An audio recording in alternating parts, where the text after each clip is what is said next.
Look, he always wanted me Jane. It's not Purse. Shut up, you stinky ass bitch. This doesn't concern you. Ace of Hearts-Storycast presents Dear Jane.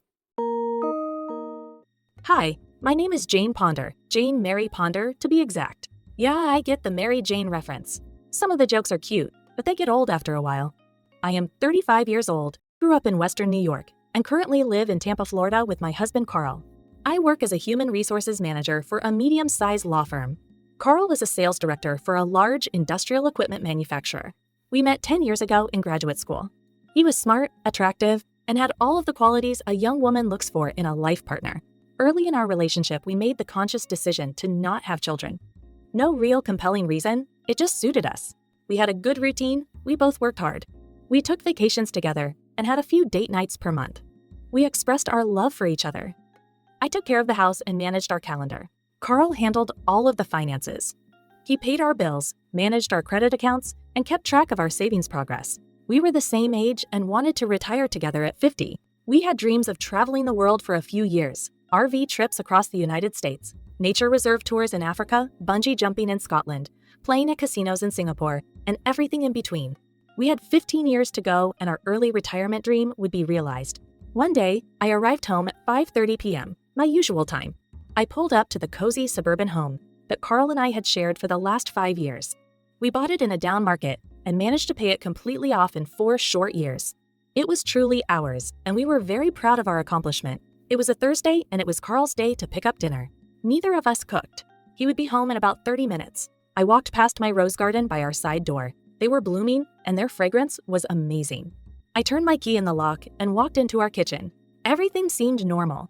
Then, as I sat my briefcase on the kitchen counter, I saw it. A white envelope with my name written on it in Carl's distinct handwriting greeted me from the opposite counter. The envelope was standing against a slender glass vase containing a single red rose from my garden. My first thought was playful in nature. Carl is being romantic. How sweet. I immediately walked over and opened it. Inside the envelope was a single sheet of paper. The letter contained 7 short words. Dear Jane. I'm sorry. Goodbye forever, Carl. It took a few beats for me to realize what the letter actually said. It had to be a joke. Carl was always pulling pranks on me. This one was a doozy. I'll have to compliment him later. I never thought of this one. Hi, Carl here. This is not a prank. I've left Jane, but let me explain. I love her, but for the last few years I've felt trapped. Maybe it was a 7-year itch. Anyway, I made a decision to give myself a fresh start about 2 years ago. All of my planning has led to today. I picked up my phone to call him. The number you dialed is not in service. Wow, he really went all out for this prank. Okay, fine. I'll wait him out. I foolishly reasoned. Carl never came home that night. He was an only child and both of his parents were deceased, so I didn't have a whole lot of people to call. All of his casual connections were related to his job. The next morning, I called out sick and started looking for Carl. I called his office. The switchboard operator connected me to human resources. They advised me that Carl had resigned just over a month ago. I quit my job. I'm starting a new life of leisure. Why wait until I turn 50? I started to panic. I logged into our banking app, something I rarely did, to see if Carl's paychecks had been deposited. 0. Balance. I then checked all of our other accounts. Savings, money market, and our 401k accounts. All were gone except my personal 401k. Almost $300,000. Yeah, so about the money thing. I can see how you might think it was foul, but I felt I needed an escape fund. I mean, I worked hard to earn that money, well, at least half of it. We are still relatively young. Jane can build a new savings eventually. I called my mother. She suggested that maybe Carl was in some type of trouble and suggested that I go to the police. I got dressed and drove to our local precinct. The officers advised me that I could not report Carl missing for 72 hours. However, after hearing all of the details, they also told me that it was Carl's right as an adult to be missing. So they couldn't help me. At least not right now. While still in the car at the police station, I checked social media. Carl only used email. No Facebook, Instagram, or Twitter, so no trace. I also broke into his email. He always used the same password. Nothing unusual, new emails stopped about 30 days ago. He had covered all of his tracks. I drove home to regroup. I left my email account for Jane to find on purpose. I didn't do any planning on that account anyway. I knew the police would stonewall her for at least 72 hours. I needed to vanish into thin air. As I approached the house, I saw a group of people in the front yard. One of them, a locksmith. I approached the group, identified myself as the owner, and asked if I could help them. A lady in a tan business suit introduced herself as being from Sunshine State Realty. She said she had closed a sale on the home 2 weeks ago and was helping the owner to gain possession of the property. "Do you know Carl Ponder?" she asked. "Yes," I reply. "Mr. Ponder closed on this property with my client 10 days ago. Possession was agreed to be taken today." The broker stated all of that as she handed me the papers. I looked through them. $450,000 cash. That is what the buyer paid. Damn it, Carl. What have you done? I thought to myself. I sold our house.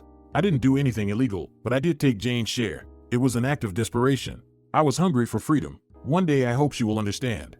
I explained the situation to the broker and asked her for 24 hours to consider my options. She agreed, and I promised to call her by noon the next day. It was about 1 p.m. by that time. After the group left, I got in my car and raced to my office. One of the attorneys checked the paperwork. It turned out that our home was held in a trust.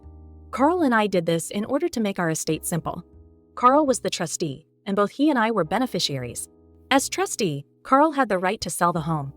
The funds went into our joint credit union savings account. I realized that I hadn't checked it. Upon checking the account, I saw that $450,000 was deposited into the account from Sunshine State Realty's escrow company about 2 weeks ago. The funds were withdrawn about 3 days after. Only $5,000 remained. I quickly withdrew it and put a block on the account. I was stuck. The sale and transfer were legal. The funds were dispersed to an account that we jointly owned. Carl had the right to withdraw the funds. I would have to vacate my home. I called the real estate broker the next morning and tearfully made arrangements to vacate my home by the end of the week. I was in a state of shock. Where was Carl? And why had he done all of this? In all, Carl had taken over $750,000. Nothing against Jane, but my hamster wheel of a life had become boring. Work, home, save, eat, take out, and then repeat. It was crushing my soul. Hey, I did leave her the last $5,000 though. I moved into a small one-bedroom apartment, temporarily, and put most of my furniture in storage. The $5,000 Carl left was just enough to get me moved in, that bastard. I needed a plan. And fast. After the 72 hours passed, I filed a police report. They found Carl's car in long-term parking at the Tampa airport. It was in his name, so I told the police to keep it in their impound yard. I didn't want it. The police advised me that Carl had most likely left the area of his own free will and closed the case fast. Shirley Wilcox, one of the family law attorneys at work, took my case pro bono and went to work trying to track down Carl and our money. The task proved to be daunting. Carl's trail went cold at Tampa Airport. Shirley's contact at Homeland Security checked, and nobody by the name Carl Ponder flew out of Tampa or anywhere else in the U.S. that day. As far as the money was concerned, Carl took everything in cashier's checks.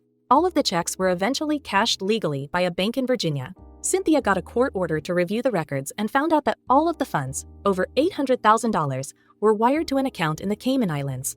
I could forget about recovering any of our money. All I did for a month is show up at work, go through the motions, and then go home and cry my eyes out. Wash, rinse, repeat. Then one day, Cynthia called me into her office. She sat me at her small conference table. Maybe she had news about Carl's whereabouts.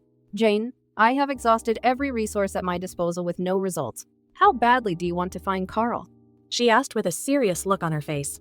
"I must find him," I replied immediately. "That's what I thought." She replied.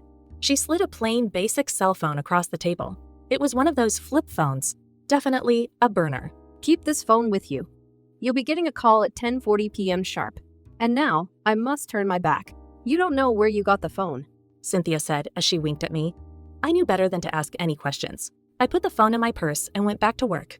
As the clock in my living room turned to 10:40 p.m., the phone rang just as Cynthia said it would. "Is this Jane? A female voice asked clearly. "Yes," I responded. Do you want to find your husband?" The voice asked. "Yes," I replied instinctively. I didn't ask any questions. Go to Best Buy, purchase a brand new Chromebook, set it up at your apartment, complete this task within the next 24 hours, and stand by for further instructions. The line then went dead. If this were any other month, I would have been shocked. But at this point, I was officially Alice in Wonderland. The next morning, I went to Best Buy and did as I was told. At around 6 p.m., I received a text on the burner phone. It was an IP address. I typed the address into the Chromebook. After a series of beeps and screen changes, I was taken to a chat screen. After a moment or two, I heard a ding. Hi, Jane. The chat message stated. I understand that you have a disappearing husband problem. The person on the other end stated, yes, I seem to have such a problem. I cautiously typed in response. What should I call you? I typed. People call me Bagman. He replied. You can only use this device to reach me. Don't use this device for anything else. We are currently chatting on what people call the dark web. You will receive a text with an IP address when I need to speak with you. Only log in from your home system. Always use a cable to connect if you can, not your wireless router. Okay, I reply. You have friends in high places, Jane. I usually don't work on missing person issues. What do you do, Bagman? I ask. I'm insurance. I settle accounts that need settling. I cause problems, but I also solve problems. He replied. The chat pinged again. Click this link and attach every piece of information you know about your husband. He instructed. Wait, how much are your services? I ask. Your friends have already paid my fee for you. But to answer your question, $50,000 is my minimum charge. I know what you're thinking, but it's a premium service.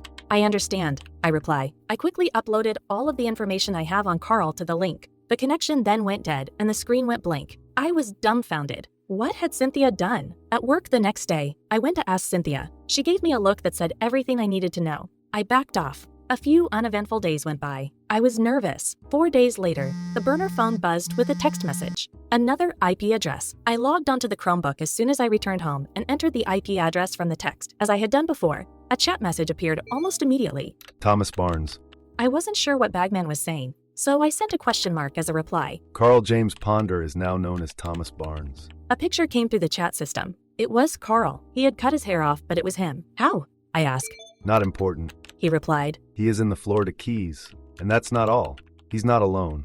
Do you know a Suzanne Parker? Suzanne Parker? I asked. Suzanne was Carl's high school sweetheart. He often talked about her, but I never suspected he was still in contact with her. Yes, I reply. How long? I added. At least 2 years. Bagman replied. He had been planning his disappearance for at least that long. So what now? I asked. First, we are going to get your money back. He replied. Is that even possible? I asked. Perhaps. He replied. Did you close the account at the credit union? Not officially yet, I reply. Good. Don't touch it until I get back to you on this issue. Okay, I reply. What do you want to see happen to Carl? He asked. I wish he would eat shit and die, I reply. What if that could be arranged? He asked flatly. Really? I reply. Yes, really. Bagman confirmed. His life is in your hands. If you say the word, he will die. And if you want him to actually eat shit first, that can be arranged too.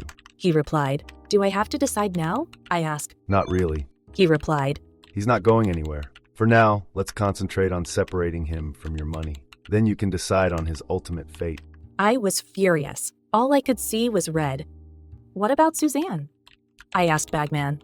Could she eat shit and die too?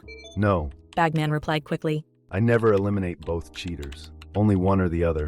The choice of which one is yours. It's a firm policy for everyone's protection. I understand, I reply. Wow, this dude is as professional as a call center rep. I have some contacts in the Caymans. I'll get back to you on the money. Think about what you want to do with Carl. The screen went blank. I guess our conversation was over. Over the next few days, I deliberated. Carl was a despicable bastard, cheater, and a thief. But does he deserve to die for those sins? Suzanne is a straight-up bitch for stealing my husband. But again, does she deserve to lose her life for it? After much thought, a plan began to develop. I talked to Bagman, and it turned out that bankers in the Cayman Islands are only loyal to their next payday. Carl's account had been located. Bagman's contact at the Cayman National Bank is willing to reverse Carl's wire transfer back into the credit union account in exchange for 10% of the current balance, or $70,000. Carl had $700,000 left in the account. I took the deal, and we arranged the transfer. 1 week later, I found myself driving down to the Keys from Tampa. It will take about 5 hours to get to Carl's door. I have decided to confront him in person. I pulled up to the address that the bagman gave me and waited. I checked my watch.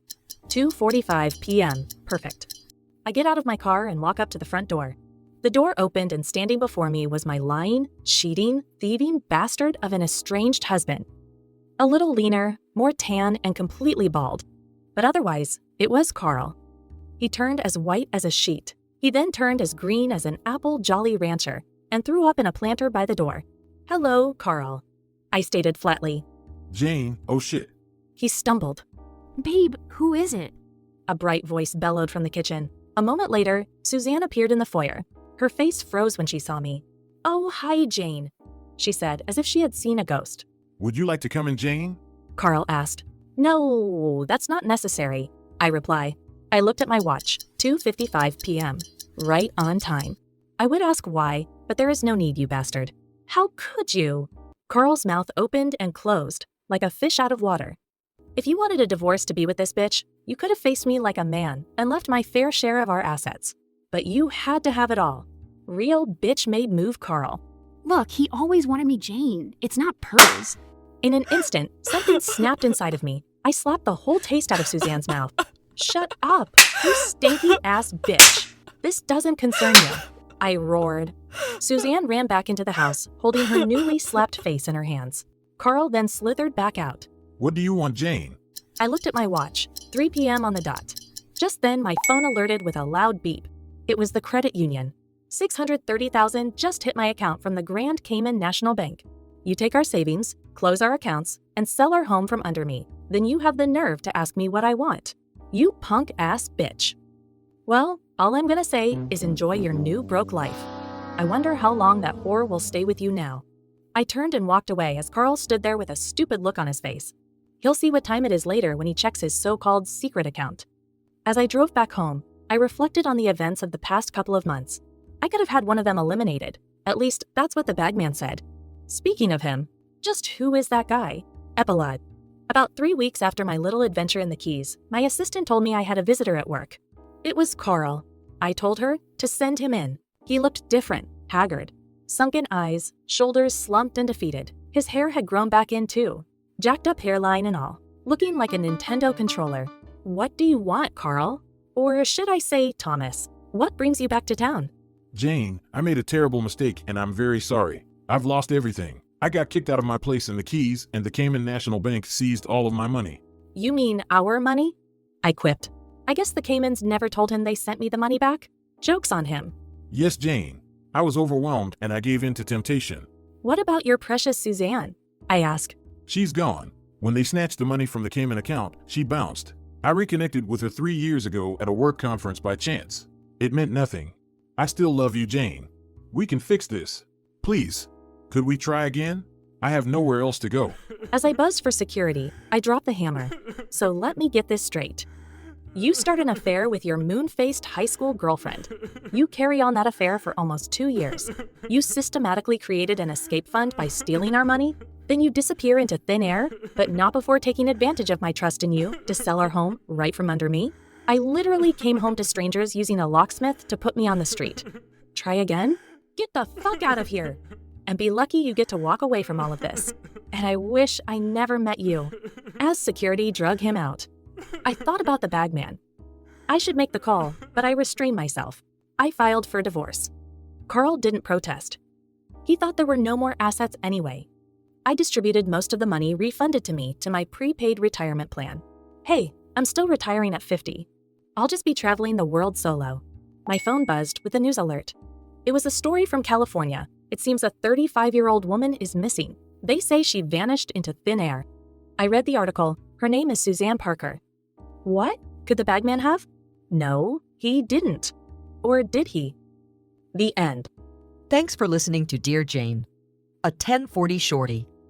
As always, please don't forget to subscribe, like, share, and follow Ace of Hearts-Storycast.